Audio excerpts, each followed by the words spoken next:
The last thing Marcus said to his mother before going to bed was something he would regret for the rest of his life. "I wish you and Dad would stop acting like you did something special for me." His mother stared at him, stunned. His father slowly lowered the newspaper in his hands. Marcus didn't care. "You're rich," he continued. "You have money. You can replace anything I want. That's what parents are supposed to do." His mother's eyes filled with tears, but Marcus turned and walked away.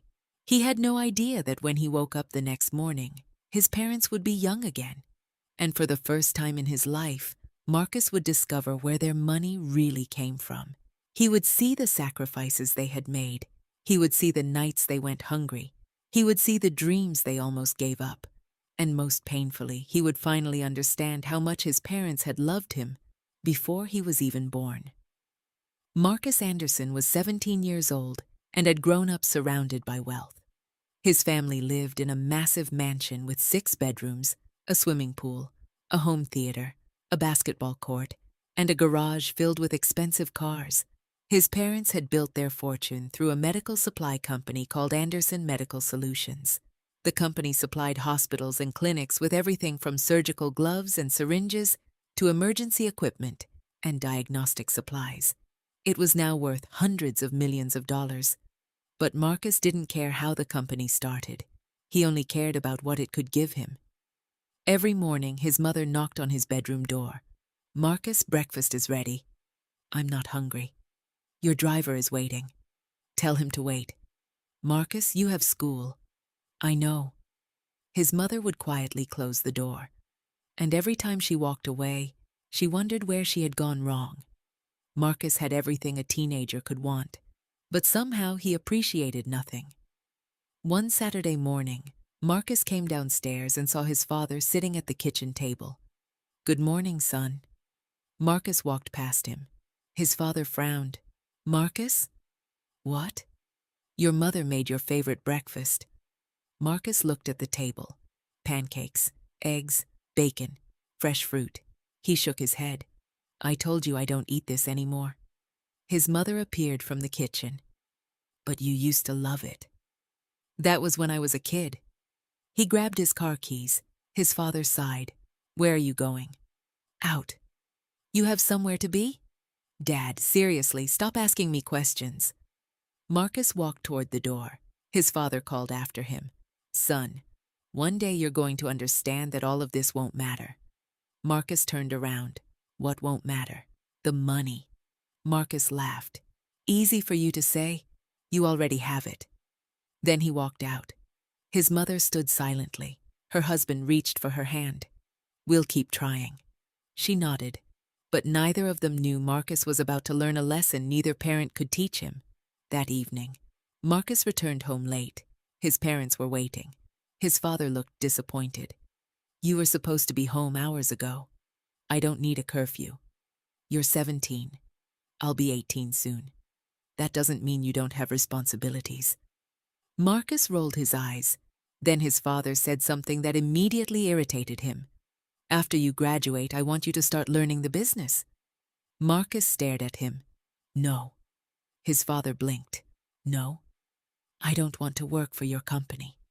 "It's not just my company." Marcus laughed. "Whatever." His father became serious. "Your mother and I built that company from nothing. And you want me to spend my life doing the same thing? It's your future." "No, it's yours." His mother stepped forward. "Marcus, your father isn't asking you to become us. He's asking you to learn what we built." "I don't care." His father stood. "Someday this company may belong to you." Marcus shook his head. "I don't want it." His mother looked hurt. Marcus wasn't finished. "I don't want your company. I don't want your lectures, and honestly—" He paused. "I don't want to live my life like you two." Silence filled the room. His father slowly sat back down. His mother looked away. Marcus turned toward the stairs. Then he shouted, "I wish I had different parents." He ran upstairs and slammed his bedroom door. His mother covered her mouth. His father closed his eyes. Neither of them said anything. Marcus climbed into bed. He didn't apologize. He didn't think about it. He simply went to sleep. But sometime during the night, something strange happened. Marcus woke up because someone was shouting his name. Marcus. He opened his eyes. Marcus. He sat up. The room was dark, but it wasn't his room. He looked around. There was no television, no gaming system, no designer clothes, no expensive furniture. Instead, there was an old wooden dresser, a small fan, a narrow bed, faded curtains. Marcus jumped out of bed. What is this? He opened the door. Outside was a neighborhood he had never seen before. Old cars drove down the street. People walked past wearing clothes that looked decades out of date. Marcus ran outside. Where am I? Nobody answered. He pulled out his phone. No signal. Then he noticed a newspaper lying on a nearby table. He picked it up. The date nearly made him drop it. 1998. Marcus stared at the newspaper. No. He grabbed another newspaper. Same year. He looked around in disbelief. This isn't possible. Then he heard two familiar voices, a young man's voice and a young woman's voice. Marcus followed them, and then he saw them, his mother and his father. But they weren't the people he knew. They were young, very young. His mother couldn't have been more than 23. His father looked about 25. Marcus froze. Mom? She didn't hear him. Dad? His father walked right past him. Marcus stood there in complete shock. He had traveled back in time. He followed them down the street. His mother, Sarah, carried a small box. His father, Daniel, carried another. They walked into a tiny rented storefront. Marcus looked through the window. There were almost no supplies inside. A small desk, 2 chairs, a battered telephone, several boxes of medical products. His father placed his box on the floor. His mother sighed. We're almost out of money. Daniel smiled. We have enough for one more shipment. What if nobody buys it? Then we'll find someone who does. Marcus couldn't believe what he was hearing. His parents weren't rich. They weren't powerful. They were struggling. Sarah opened a small notebook. 3 hospitals rejected us this week. Daniel looked at her. And I'm scared. He took her hand. So am I. Sarah smiled sadly. But we're still here. Marcus watched them in silence. He had never seen his parents like this. His father wasn't the confident businessman Marcus knew. He was simply a young man trying to build a future. His mother wasn't the elegant woman who drove a luxury SUV. She was a young woman counting every dollar. That night, Marcus followed them to their tiny apartment. There was barely enough food for dinner. Sarah divided the meal into 2 portions and pushed the larger one toward Daniel. You need it. No? You worked all day. So did you. They laughed. Marcus stood outside the doorway watching them. They had so little, yet somehow they seemed happy. Over the next several days, Marcus watched his parents work. They woke before sunrise. They visited hospitals. They called doctors. They delivered supplies themselves. Sometimes nobody bought anything. Sometimes they were turned away. Sometimes they came home exhausted. One afternoon, Marcus watched his father carry several heavy boxes into a hospital. His shirt was soaked with sweat. Nobody seemed to notice how hard he was working. His father simply delivered the supplies, thanked the hospital staff, and returned to the old delivery van. Another evening, Marcus watched his mother sitting at the tiny desk, carefully counting the company's money.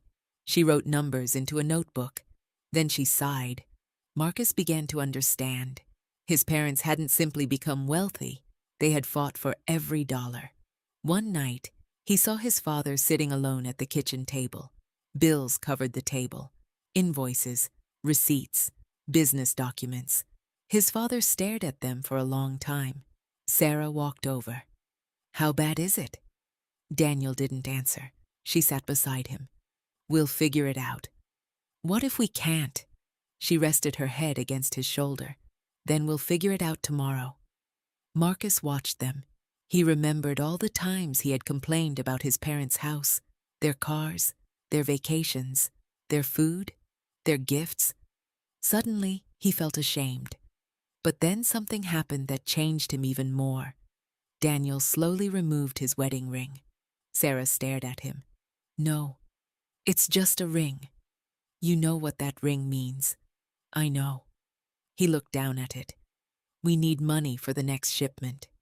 Sarah's eyes filled with tears. Daniel reached for her hand. We'll buy another one someday. Marcus couldn't breathe. His father was willing to sell something precious just to keep their dream alive. And his mother stood beside him. They weren't rich. They weren't spoiled. They were building everything from nothing. Marcus continued watching. Weeks turned into months. Slowly, things began to change. One hospital placed an order, then another, then another. Their little storefront became a larger storage facility. Their one delivery van became 2, then 5. Their company began hiring employees. One afternoon, Marcus watched his parents receive their first major contract. Sarah covered her mouth in disbelief. Daniel stared at the paperwork. You did it, Sarah whispered, and Daniel smiled. No. He took her hand. We did this together. Sarah started crying. Daniel laughed and pulled her into his arms. Then he picked her up and spun her around. They laughed like children. Marcus stood in the corner watching them. For the first time, he wasn't thinking about money. He was thinking about his parents. He watched his mother work late into the night. One evening, she fell asleep at the kitchen table surrounded by business papers. Daniel walked into the room. He saw her sleeping. He smiled. Then he gently placed a blanket over her shoulders. He kissed her forehead. Marcus watched from the doorway. Something inside him broke. His parents had built their entire future together. And eventually, that future became him. He was the child they had dreamed about, the child they had worked for, the child they had sacrificed for. And he had spent 17 years treating their love like something he was entitled to. One evening, Marcus followed his parents outside. They sat together beneath the stars. Daniel looked toward the sky. Someday, I want our child to have a better life than we had. Sarah smiled. Then we'll give them everything we never had. Daniel nodded. But I don't want our child to become spoiled. Sarah laughed. We'll teach them gratitude. Marcus stood several feet away. Those words hit him harder than anything else. His parents had been planning his future before he even existed.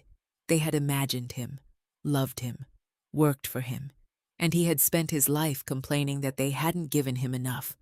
Marcus began to cry. I'm sorry, Mom. His parents couldn't hear him.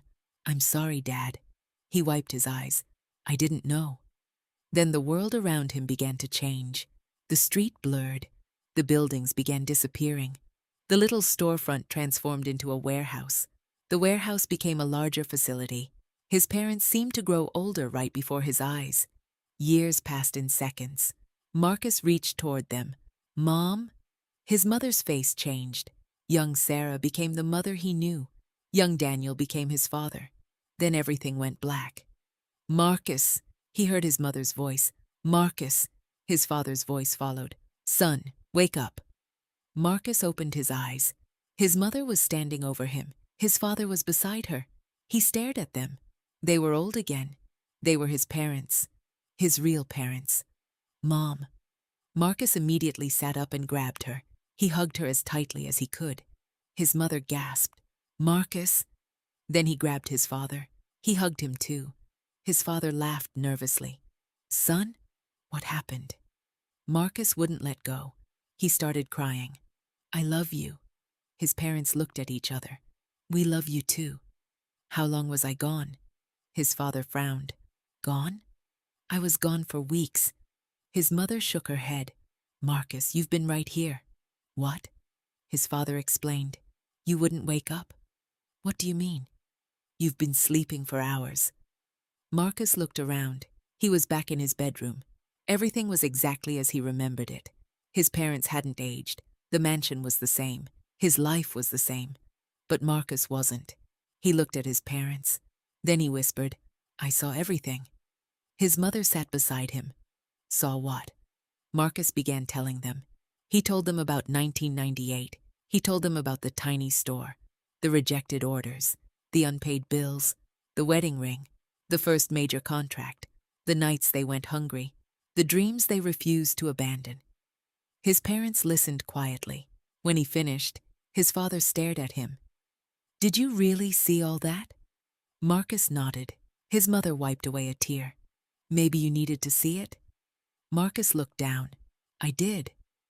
The next morning was different. Marcus woke up early. He went downstairs. His mother was making breakfast. "Good morning, Mom." She turned around. "Good morning, sweetheart." Marcus walked over and hugged her. She smiled. "What's gotten into you?" "Nothing." He sat down. Then he looked at the food. "This looks amazing." His mother laughed. "Yesterday you said you didn't eat this anymore." "I was wrong." His father walked into the kitchen. "Morning, son." Marcus stood. "Good morning, Dad." His father stared at him. Marcus hugged him. "All right." His father laughed. "What's going on?" Marcus smiled. "I just realized how lucky I am." His parents looked at each other. Marcus wasn't finished. "Dad?"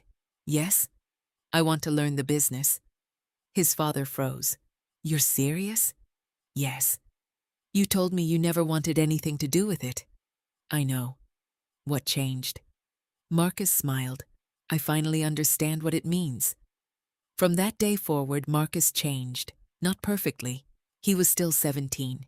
He still made mistakes. But now he apologized. He listened. He said thank you. He stopped demanding. He started helping.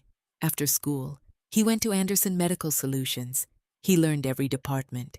He learned how orders were processed. He learned about medical regulations. He learned how supplies were distributed. He worked alongside employees. He asked questions. He studied his father's business decisions. He listened to his mother's advice.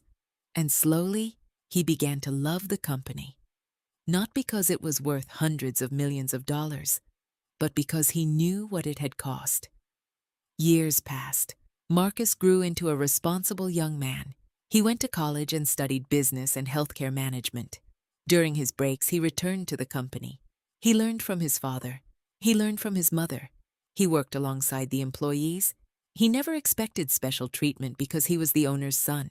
In fact, sometimes his father made him work harder than everyone else. Marcus didn't complain. He understood now. Eventually, Marcus became the leader his parents had always hoped he could become. Years later, his parents decided it was time to retire. Marcus stood with them inside the company's headquarters. His father looked older now. His hair was mostly gray. His beard was gray. His movements were slower. His mother had gray streaks throughout her hair. But both of them looked peaceful. His father placed a hand on Marcus's shoulder. "We've been waiting for this day." Marcus smiled. "I know." His mother hugged him. "We always wanted you to take over." Marcus looked around the headquarters. Then he looked at his parents. "But I'm not taking over because it's mine." His parents looked at him. "I'm taking over because it was built with your hands." He looked at his mother. "And yours." He smiled.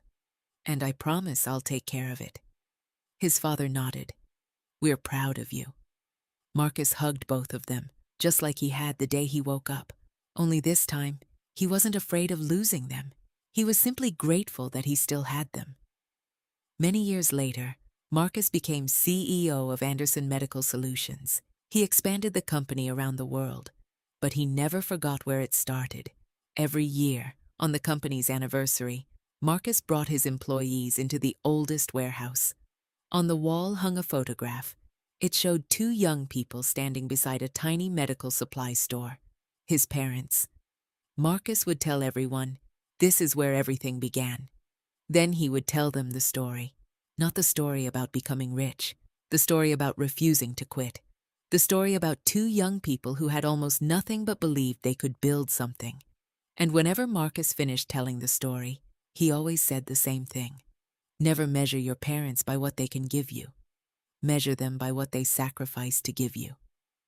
One evening, Marcus sat at the dinner table with his parents. They were older now. Their lives were quieter.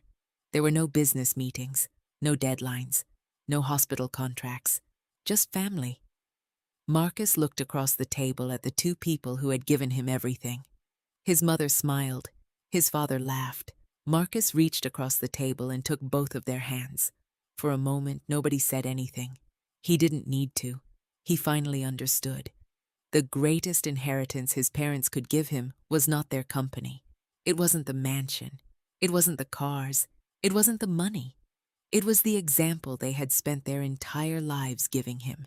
The example of hard work, the example of sacrifice, the example of love, and the example of never giving up. Marcus had once believed his parents' wealth proved they owed him everything. Then, for one strange night, he saw their lives before the money. He saw the empty bank accounts, the rejection letters, the sleepless nights, the wedding ring, the tiny apartment, the first medical supply shipment, the first major contract, the tears, the laughter, the love. And he finally understood something money could never teach him. The greatest wealth he had ever received wasn't sitting in his bank account. It was sitting across from him at the dinner table. So if you still have your parents, don't wait until you lose them to appreciate them. Don't wait until their voices become memories. Don't wait until you wish you could hear them say your name one more time. Tell them you love them, thank them, sit with them, listen to their stories, because one day you may realize that the greatest inheritance you ever had wasn't something your parents could put in your hands. It was the love they gave you long before you understood its value. And Marcus learned the hardest lesson of his life. You don't appreciate someone's sacrifice simply because of what they give you. You appreciate it when you finally understand what it cost them to give it. Thank you all so much for your support.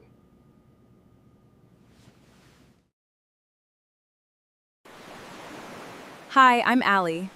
I hope you enjoyed this story. Please like, comment, and subscribe for more.